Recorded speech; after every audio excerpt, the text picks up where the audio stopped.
Hi guys, we're going to make apple dumplings today. So I have 2 cups of all-purpose flour in a bowl, and I'm going to add 2½ teaspoons of baking powder and ½ teaspoon of salt. And we're going to just whisk this together. So I'm making the crust that's going to go over the apples, but to make this easier on yourself, you could just go buy yourself a store pre-made crust and save yourself some time. I have 2/3 cup of butter, salted butter, that I've put in here, and I'm going to go ahead and cut this in here until it's got like fine crumbs.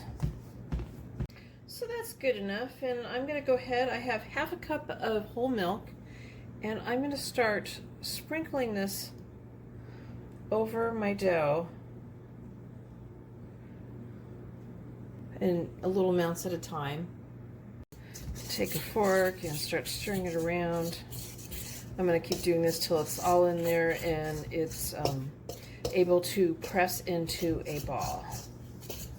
And if it's like too dry, too much dry spots, just add a little bit more milk. Just don't add too much more milk at a time because you can't take it out. Okay, so I've pressed it into a ball. I'm going to flatten this out between some cellophane and stick it in the refrigerator while I prepare my apples. I sprayed a 9x13 inch baking dish with cooking spray, and I have peeled and cored 5 gala apples, but you could use another baking apple like green apple, for instance. And my oven is preheated to 375 degrees.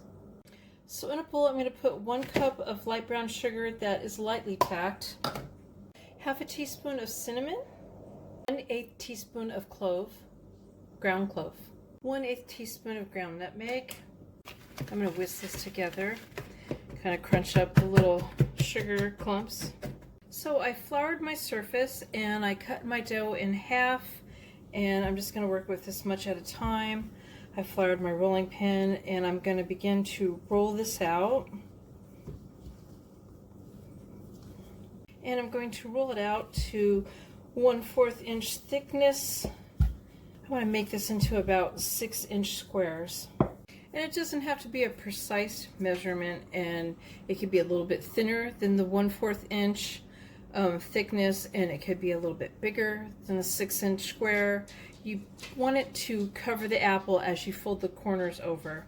I am placing ½ tablespoon of salted butter down at the bottom of the hole. I've placed my apple on the center of the dough before doing that.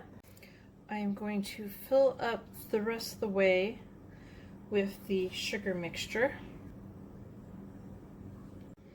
And now I'm going to fold the corners in, and I have a little bit of water here just to kind of help seal it and pinch it.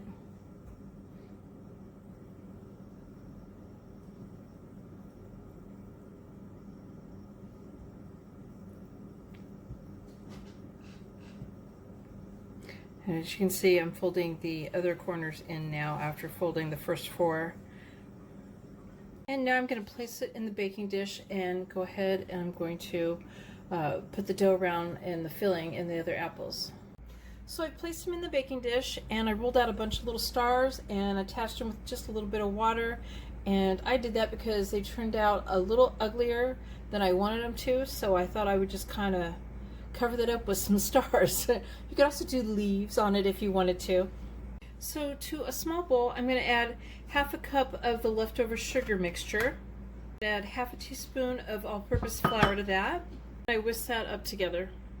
In this saucepan, I have 1 cup of pure maple syrup, a ½ cup of water, and I'm going to add my sugar mixture to that has the flour in it. I'm going to turn the heat on medium-high, and I'm going to bring that up to a simmer, and I'm going to let it simmer for about 5 minutes till the sugar is dissolved. I'm pouring the liquid on top of the apple dumplings now, and I'm going to let it drip down the side, and then I'm going to go ahead and bake it for 35 to 40 minutes uncovered. And about every 10 minutes I'm going to baste it with the liquid, and you're going to know it's done when you test it with a fork and by stabbing with a fork, and that the apples are tender inside. So it goes good served up with a scoop of ice cream or maybe some whipped cream. And I hope you guys like this video. Please give it a thumbs up and subscribe to my channel, and thank you guys for watching.